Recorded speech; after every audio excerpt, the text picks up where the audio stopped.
Hi, welcome to the Bookish Quilter, where we talk about quilts and we talk about books. My name is Barbara, and today we're going to talk about Brick Patio.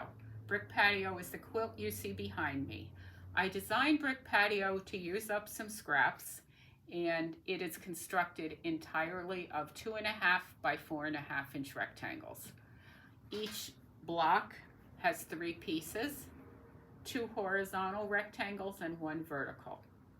To construct the block, you first sew your 2 horizontal pieces together and press your seams toward the dark side. You then add your vertical piece and press it toward the vertical. You construct all of your blocks the same way. Mine, being made from scraps, has 104 blocks. The blocks measure, finished size, 4 inches by 6 inches. I have 8 blocks across by 13 blocks down, so my quilt measures 48 by 52, not counting the borders. Now this project really lends itself very well to using a jelly roll, and from one jelly roll, if you have a 42 strip jelly roll, which is what most of the major manufacturers provide, you're going to get 8 blocks wide by 16 blocks long, and it will measure 48 by 64, excluding borders. So if you add a border or 2, that's a really nice sized lap quilt to cuddle up with. If your jelly roll only has 40 strips, you're going to get 15 rows instead of 16, and your length will be 60 inches. Either way, you'll have no leftover blocks.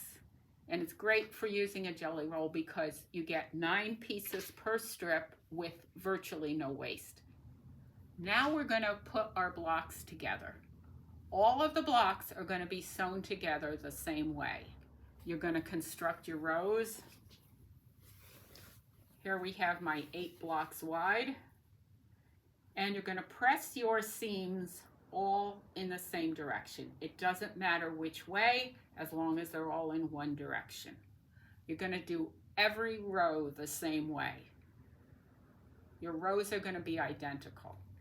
Then when you're joining your rows, this is row 1, you're going to take your second row, row 2, flip it 180 degrees and join it to row 1. What that's going to do is stagger your vertical pieces, which is going to give your quilt a lot more interest. And it's also going to make sure that your seams are going to nest together where the blocks join. Because on one row they're going to go to the right, on the next row they're going to go to the left. So you're going to have pretty perfect piecing. Now we'll get on to the book. The book I'm going to discuss today is one that was on my bucket list for over 50 years, and I recently finished reading it. It was well worth the wait. I guarantee you've heard of the book, whether or not you've read it.